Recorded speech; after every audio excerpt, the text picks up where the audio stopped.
Before we get into the video, could everyone please subscribe to my channel? Thank you so much. I unexpectedly got pregnant with a baby from my archenemy's family. I had a moment of weakness and decided to keep the child. At the baby shower, guests were whispering, "The little girl's green eyes look a bit like Peter's." I felt a wave of panic and blurted out, "Her dad is mixed." But then her dad happened to be at the party, staring dangerously at his baby and me. It's my daughter's 1-month celebration today. More than half of the city's elite showed up at Linda's house to celebrate.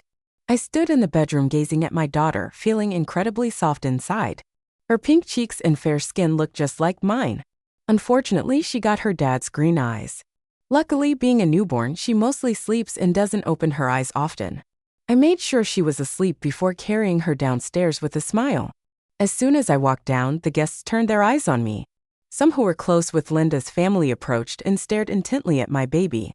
"Look at those thick brows and big eyes, the nose and mouth. She's just like Linda." She sure took the good features of Linda's family, born with Linda's family's pride.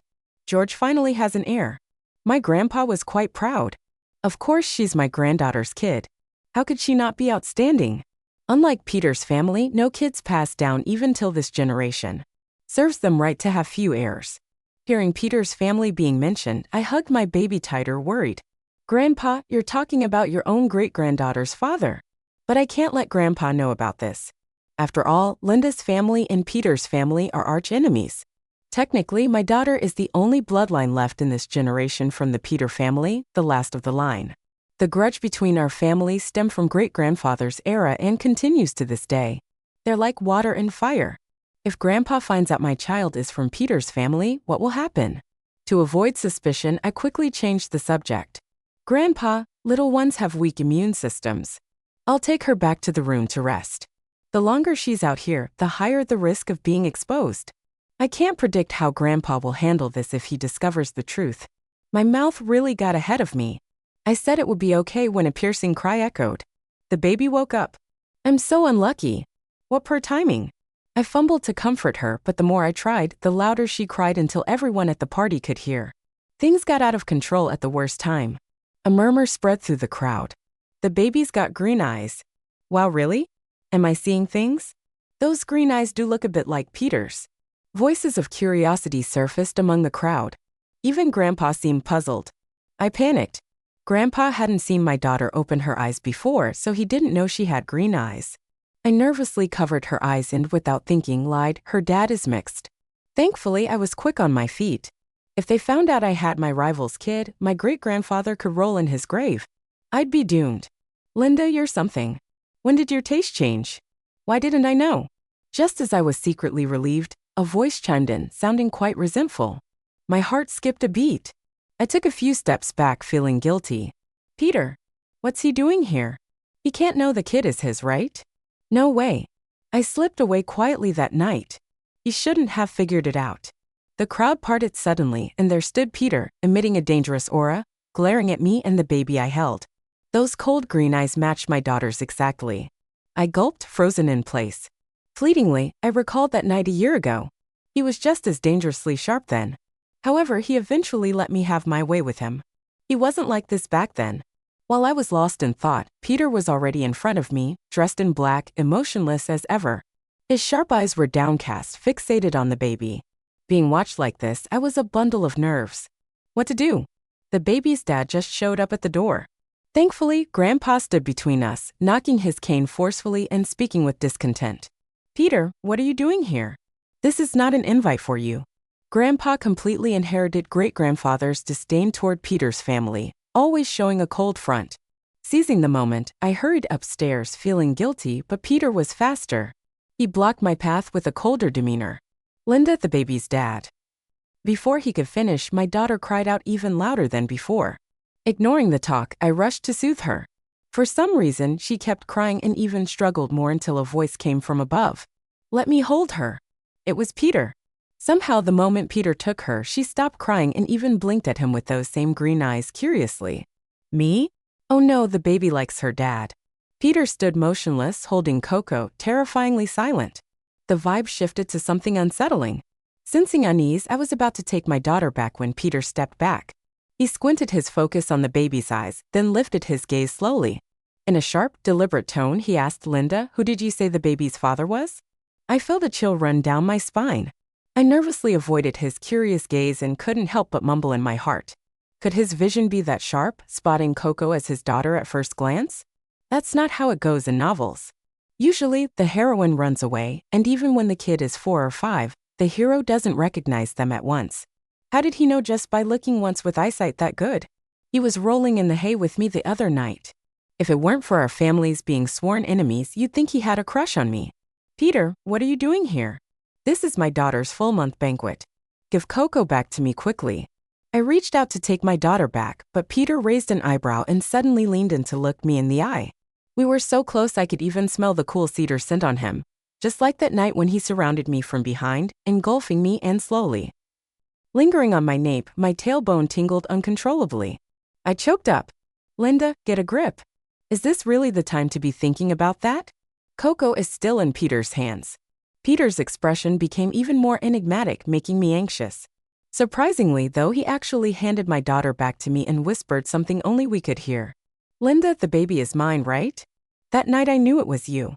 The whole thing with Peter was just an accident. Even though Linda's family and Peter's family are bitter rivals, he and I grew up together.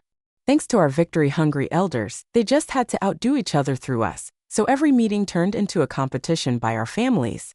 Peter's parents were okay, not too hostile toward Linda's family, but my grandfather and Peter's grandfather couldn't stand each other from the get-go, thanks to some old family feud. That bad blood trickled down, and Peter and I drifted apart. The accident happened after a night of drinking. Everyone in Sitya knew about the tension between Linda and Peter's families, so we were rarely seated at the same table during events. But that night, things just went awry. The host totally set us up together, probably thinking it would stir some drama. At the table, we ignored each other, even when toasting. It was more like a challenge, so we ended up drinking glass after glass against each other. Then somehow we ended up entangled together. When I woke up the next day, my whole body ached. Glancing sideways in bed, there was Peter, silent with his eyes shut and his hands still possessively around my waist. My brain stalled for a few seconds. Closing my eyes and then opening them again, I entertained every possibility except the fact that I had actually slept with my nemesis. How did last night even happen? Try as I might, I couldn't make any sense of it, so I just put my focus back on Peter, swallowed hard, and with a moment of insanity, I reached out to feel his abs. They felt incredible. Who would have thought that behind Peter's thin and aloof exterior, he was actually packing some heat?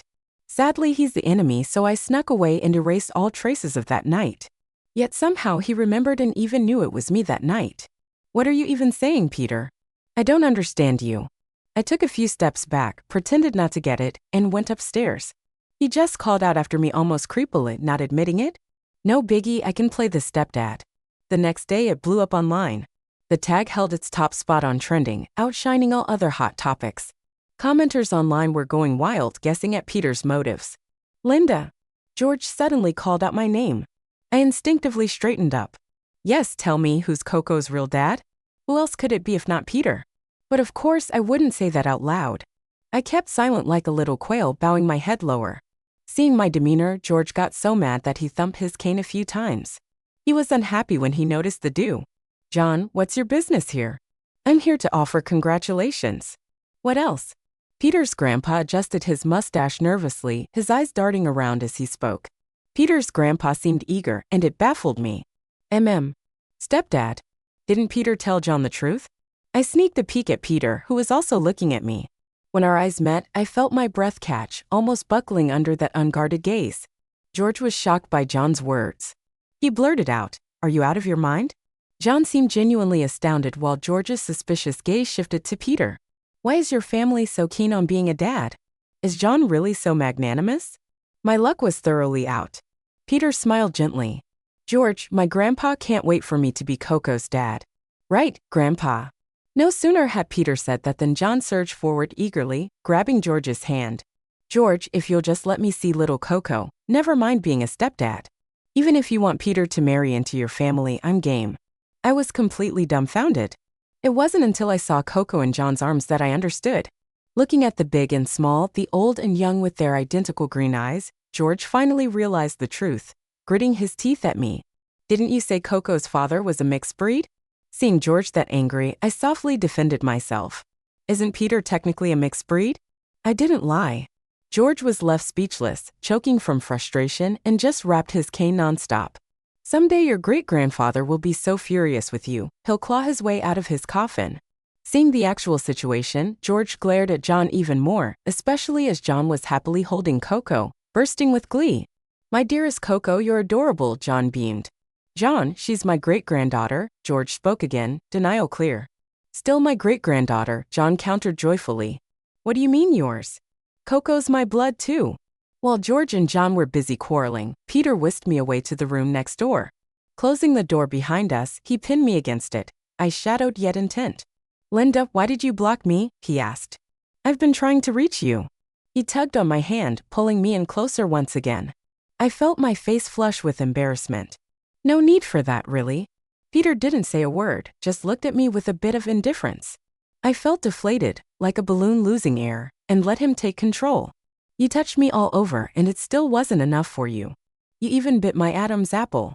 I can still remember that moment. Now that I'm yours, you better take responsibility. With that, Peter withdrew his hand, calmly fixing the torn fabric on his chest. And besides, you ran off carrying my child. Mentioning this seemed to rile Peter up a bit. His tone had a tinge of anger. You blocked me, abandoned me, even hid the fact there was a child. When I found out she was back and the first thing she did was throw a 1-month banquet for the baby, I was furious. I even thought about becoming a stepdad to her kid. The more Peter spoke, the more guilty I felt. But it's not like I had control over it. Our families were sworn enemies. If George found out I was carrying the rival family's kid, he'd skin me alive. And didn't you hate me too? I always thought Peter disliked me since high school. I first met Peter when I was 5. George took me to a party and we ran into David and Peter. The two old men locked eyes and immediately started bashing each other in front of us. They even argued over whether Peter or I was better. I hadn't met Peter before, but George talked about him so much it was impossible not to remember. So I sneaked a peek at Peter from behind George. He was a few months older than me, standing there quietly while the old men argued, showing no reaction. Then he saw me peeking. Our eyes met for a long time. When the old guys weren't looking, he grabbed my hand and we slipped away. We made it to a pool in the ballroom. Once we were sure no one was following, he sighed in relief and we sat down. Phew! We finally escaped. You're Linda, right? With a serious face, he turned his head to look at me. I was surprised he knew my name, but not in any way. George always talks about you. So that's what you look like. He seemed curious about me, giving me glances over and over. David mentions you too. He says you're smart, the best of your generation. Peter was really good-looking, fair-skinned and soft. It made me want to pinch him, but I didn't dare. I just sat quietly. We never expected our grandpas were like that. I heard from George that our families were sworn enemies. What does that mean, being sworn enemies? I had no clue back then, so Peter kindly explained. It means we're rivals. My eyes went wide. Does that make you my nemesis? Peter, at 5, seemed conflicted, shaking his head then nodding. I was even more confused. So are we enemies or not? Our grandpas are enemies, but we aren't. He thought for a while before coming up with that. Honestly, he was too cute to be an enemy. If we're not enemies, we're friends. Then you're my friend. I was so excited I kissed him on the cheek. The teacher said if you like someone, you should kiss them. Peter turned beet red, stuttering something about not doing that. I was puzzled. Doesn't liking someone mean kissing them? Unfortunately, before we could talk more, our grandpa's people found us and we had to leave quietly. Later on, even though our grandpas stayed at odds, Peter and I became good friends. He seriously told me that real friends don't kiss each other randomly. Things stayed peaceful until high school. People thought we were rivals, always competing, but we helped each other in secret. Even our granddads mellowed with age, not as tense as before. Sometimes they even chatted peacefully, though they still argued too. Then I overheard Peter talking to his buddy. Knowing our family's feud, his friends spoke openly. Peter, how long will you keep competing with the Z family girl? Grade school, middle school, now high school? You gonna do this your whole life? Even though we were friends, we were also rivals. After all these years, don't you get tired of it? It's normal to think like Peter's friend did. Endless competition wears anyone out. Yeah, tired. But Peter's answer pushed me into a deep abyss. It turned out he was tired too. Makes sense. Publicly rivals, privately helping each other, that kind of relationship must have exhausted him by now. He probably didn't like me at all. Maybe I was the fool all along. Our families had always been enemies and no amount of effort could change that. Why not crush any delusions before I got hurt later? After that day, I began avoiding Peter, even though I knew it wasn't his fault at all. But I just didn't want to keep going. You thought I didn't like you? Peter's whole demeanor was dark and heavy. I forced a smile. It's all in the past. Let's just leave it. Besides, now by some twist of fate, I've got his kid. It's not in the past. Peter's tone was still strong and firm. He held my chin, not too forcefully, making me look at him. His eyes were intense as he spoke each word clearly. Linda, I like you. I've always liked you since we first met at 5 years old. My feelings for you have grown every year.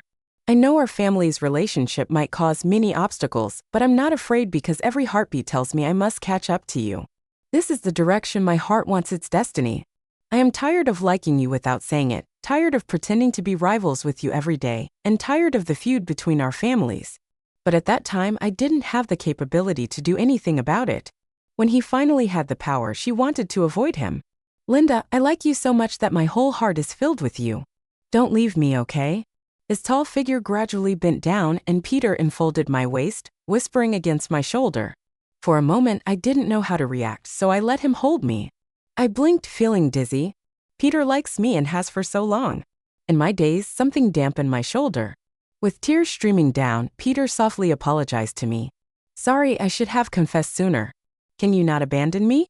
Even if you want me to be a stepdad, I'd agree. Just don't leave me. It was the first time I saw Peter being so cautious. Just when I was about to say something, the tightly closed door suddenly swung open. George was holding my daughter, standing next to David, who was staring wide-eyed at Peter's torn shirt and our posture. Shocked, his voice altered. Linda, this is forced love. I coughed into my hand, hurriedly pushing Peter away to clear my name. George, I am innocent. But doing that only made the torn fabric on Peter's chest more noticeable, and combined with his tear-stained eyes, George became more skeptical. He tilted his body, promptly pulling David out. Don't look, don't look. David, let's go. Even before leaving, he remembered to hand my daughter back to me. Well, this misunderstanding is even harder to clear up now. Peter acted, completely unbothered, oddly inching closer to glance at Coco in my arms. There's no denying the father-daughter bond is unmistakable. Coco chuckled gleefully at the sight of Peter. Can I hold her? He asked so cautiously. Moved, I handed Coco over to him. Watching Peter, I noticed he was quite adept at holding a baby surprisingly.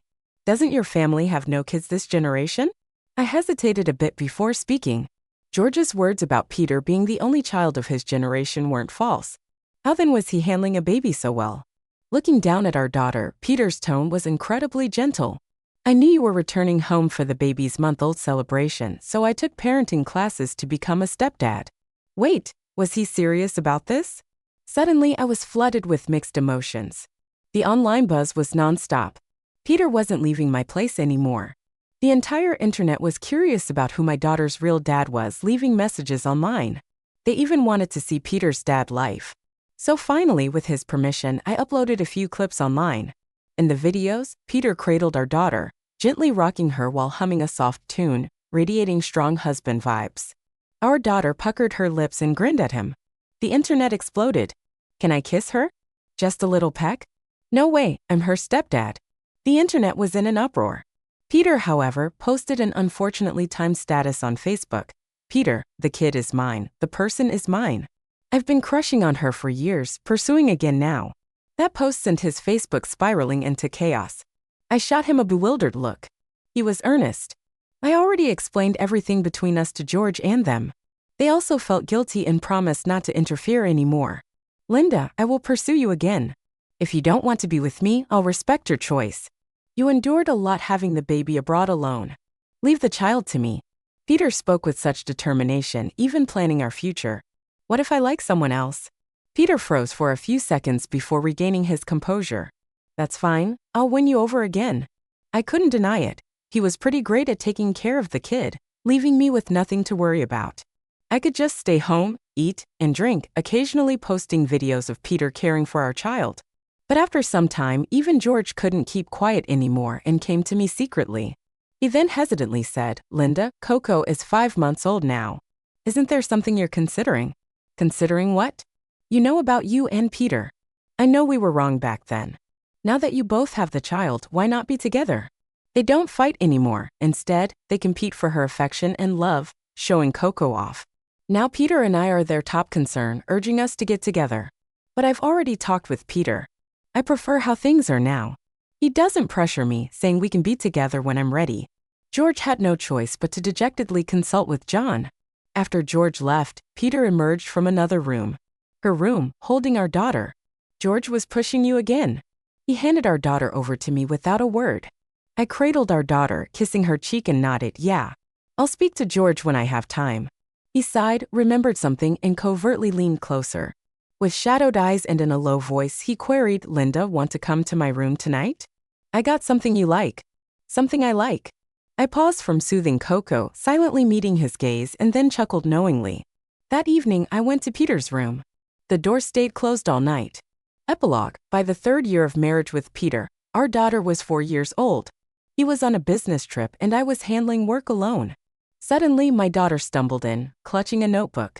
"Mommy, it's Dad's stuff. Look." She struggled to hold the notebook and in her little voice insisted I take a look. Seeing that unfamiliar notebook, I was curious. I'd never seen Peter with a notebook like this before.